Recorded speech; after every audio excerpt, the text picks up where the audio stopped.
तो कर्नाटक में विधानसभा चुनावों का ऐलान हो चुका है, यानी कि 10 मई को एक चरण में मतदान होगा। 224 सीटें हैं और 13 मई को रिजल्ट आएगा। अब जैसे ही चुनावों की तारीखों का ऐलान हुआ, तमाम राजनीतिक दल जमीनी स्तर पर उतरकर अपनी पैंठ बनाने की कोशिश कर रहे हैं। कोशिश बीजेपी की भी है कि वो एक बार फिर से वापसी करे, कोशिश कांग्रेस की भी है कि वो सत्ता में काबिज हो सके। एक बहुत अहम फैक्टर इस बार होने वाला है। मेरे साथ नावेद सर है, वो इस पर चर्चा करेंगे। नावेद सर, हिंदुत्व का मुद्दा पूरे देश में चल रहा है और जब बात कर्नाटक के चुनाव की हो रही है तो ऐसी 31 सीटें हैं जिन पर हिंदुत्व का दबदबा है।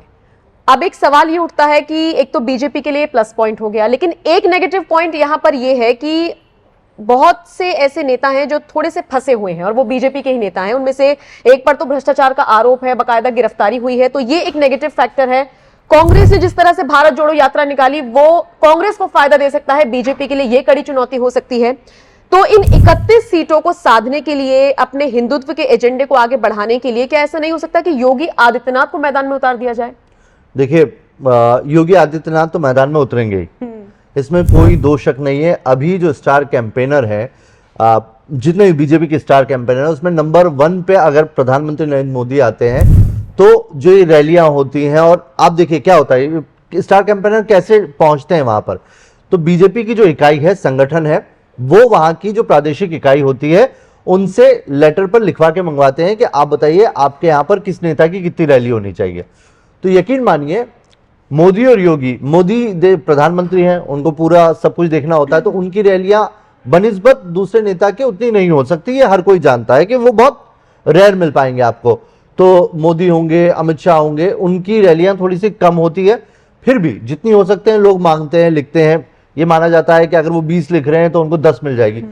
योगी की सबसे ज्यादा मांगी जाती है। योगी की इसलिए मांगी जाती है क्योंकि उनको बोलने का जो लहजा है, जो पब्लिक को कंट्रोल करने का तरीका है, वो पसंद आता है। हिंदू हृदय सम्राट इस वक्त वो बने बैठे हैं और वही हिंदू हृदय सम्राट वाली जो छवि है उनकी, वो लोगों को पसंद आती है। इसके बाद आजकल एक और नाम बड़ा इन प्रादेशिक जो वो होते हैं, प्रदेश के संगठन होते हैं, उनकी तरफ से मांगा जा रहा है, वो हेमंता बिस्वा शर्मा का भी है। तो ये आप ये देख लीजिए कि इस कड़ी में आगे बढ़ते जा रहे हैं। लेकिन हाँ, योगी नंबर 1 डिमांड में है और उनकी बोलने की कला आप देखिए ना, वो कहते हैं कि एक रन रेट होता है मैच में। अगर आपको देखना है कि कौन सा खिलाड़ी कितना अच्छा खेल रहा है तो एक रन रेट होता है, उससे डिसाइड कर लिया जाता है।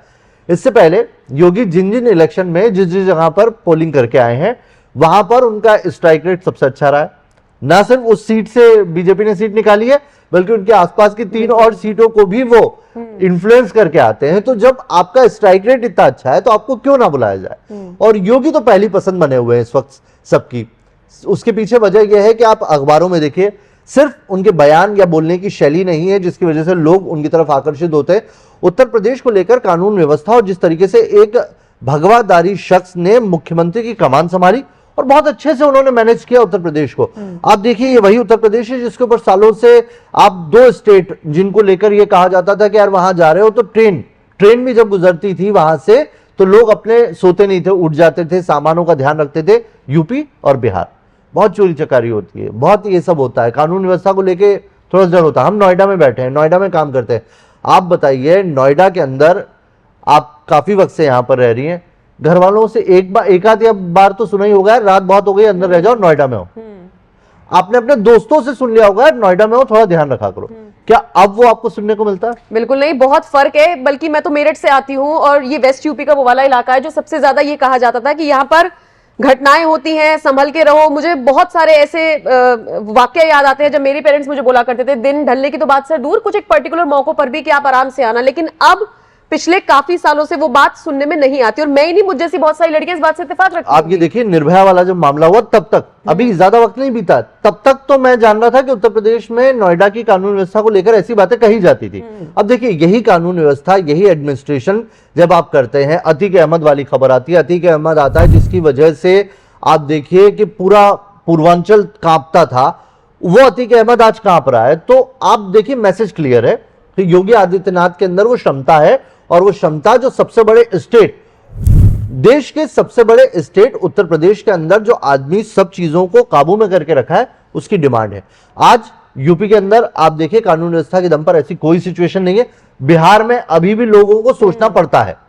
तो दोनों में फर्क है। आप दोनों के साथ वो नाम था, वो टैग था, यूपी से वो टैग तो योगी हटाने में कामयाब रहे। बिल्कुल, और साफ तौर पर दिखाई भी देता है ये चीज कि उनकी एनकाउंटर नीति हो या फिर बुलडोजर नीति हो, ऐसा नहीं कि पहले कभी बुलडोजर की कार्रवाई नहीं हुई होगी, अवैध निर्माण पर बुलडोजर नहीं चला होगा, लेकिन अब जिस तरह से इसको पेश किया जा रहा है, मुझे तो लगता है सर कि बुलडोजर बाबा, ये जो टैग अखिलेश ने दिया है, अपने पैरों पर कुल्हाड़ी मार ली और योगी का बहुत सालों तक फायदा करवाकर चले गए हैं, बीजेपी का फायदा करवाकर चले गए हैं। आपको जानकर हैरानी होगी सर, समाजवादी पार्टी के नेताओं ने अब दूरी बना ली है इस शब्द से। लोकसभा चुनाव आने वाले हैं, बाकायदा सख्त ये ऐलान कर दिया गया है आला कमान की तरफ से, मतलब जो प्रमुख नेता हैं समाजवादी पार्टी के या फिर अखिलेश हो गए, उनकी तरफ से कि बुलडोजर बाबा ये टर्म यूज मत करना और कोशिश करना कोई ऐसा एडजेक्टिव उनको दो ही नहीं, क्योंकि ये उनके फेवर में जा रहा है। अब देखिए सिर्फ इसमें मैं ये कहूंगा, इसमें अखिलेश यादव है समाजवादी पार्टी की कोई गलती नहीं है, इसमें कोई गलती ही नहीं है इनकी।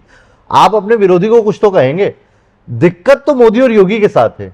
इनको आप जो कहो ये उसी को हथियार बनाए। बिल्कुल, हाँ। चौकीदार देखिए, चौकीदार सबसे बड़ा वो चला था, चाय वाला। मोदी को आपने जब जो कहा वो उन्होंने हथियार बनाया और उसी से आप पर वार किया। अब योगी भी वही कला सीख रहे हैं। और आप पिछला आंकड़ा उठाकर देख लीजिए, जब मोदी को योगी को उल्टा सीधा बोला गया और जिसने बोला उसी ने खामियाजा भुगता। गुजरात में भी हम ये देखकर आए हैं, गोपाल इटालिया जो कि आम आदमी पार्टी की तरफ से लड़ रहे थे, प्रदेश अध्यक्ष वहां पर बनाए गए थे। अब देखिए उनका कितना बुरा हाल हुआ, कितनी गंदी टिप्पणी उन्होंने प्रधानमंत्री मोदी की मां को लेकर की थी, नौटंकीबाज और इस तरीके की लैंग्वेज उन्होंने यूज की थी, उनको भी वहां पर मुंह की खानी पड़ी। और बात जैसे हम योगी आदित्यनाथ की कर रहे हैं, वीरमगाम एक सीट है, वहां पर हम लोग वो करने के लिए गए थे, सर्वे करने के लिए कि जनता क्या कहती है। 2 दिन पहले गए वहां पर, तो वहां पर एक थोड़ा सा हार्दिक पटेल वहां से लड़े हैं, जीते भी हैं। हार्दिक पटेल को लेकर कुछ लोगों में नाराजगी थी कि ये दल बदलू है, पलटू राम है, नहीं हम तो नहीं जिताएंगे चाहे किसी के भी टिकट पर हो। उसके बाद मौका आता है वो जब योगी आदित्यनाथ वहां पर पहुंचते हैं, हार्दिक पटेल के लिए चुनाव प्रचार करते हैं और हार्दिक पटेल जीत जाते हैं। तो ये कहीं ना कहीं मतलब लोगों की सोच रातों रात बदली। और मुझे याद है नावेद सर, जब हम लोग चुनावी सर्वे करके निकल रहे थे तो एक बहुत बड़ा सा पंडाल दिखा जहां पर कांग्रेस के कार्यकर्ता गिने चुने 4 बैठे हुए थे। तो हम वहां पर उतर गए, हमने उनसे उनकी राय जानने की कोशिश की, आप क्या कर रहे थे। तो उनका ये कहना था अभी यहाँ पर कुछ होना है कार्यक्रम कांग्रेस का और लोग आने वाले हैं।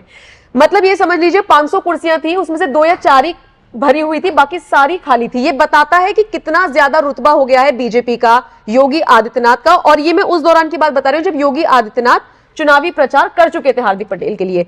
तो ये जो सारी चीजें हैं ये बाकी राज्यों में भी देखने को मिल रही है। बिहार में भी हिंसा हुई रामनवमी के मौके पर, लोगों ने एक स्वर में कहा यहां पर भी योगी आदित्यनाथ जैसा ही मुख्यमंत्री चाहिए। ये आवाजें क्यों उठ रही हैं? और निश्चित तौर पर बीजेपी तो इसका फायदा कर्नाटक में भी लेगी और बाकी राज्यों में भी लेगी। बिल्कुल लेगी। और योगी आदित्यनाथ अभी पहली पसंद है। और देखिए आप, कर्नाटक के बाद में दूसरे राज्य हैं, अभी तो हिंदी पट्टी के सारे बेल्ट आने हैं आपको, छत्तीसगढ़, मध्य प्रदेश, राजस्थान, उसके बाद हरियाणा, ये सारे इलेक्शन जो होने हैं इसमें आप देखिएगा योगी आदित्यनाथ का नाम न सिर्फ सबसे आगे होगा बल्कि वो वोटिंग परसेंटेज, स्ट्राइक रेट भी देखिएगा काफी अच्छा है उनका।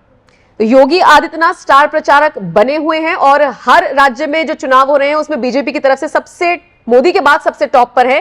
तो निश्चित तौर पर फायदा पहुंचाएंगे बीजेपी को, ऐसी उम्मीद है। कर्नाटक में खेल कैसे पलटेगा, कैसे नहीं पलटेगा, वाकई में बहुत दिलचस्प होने वाला है।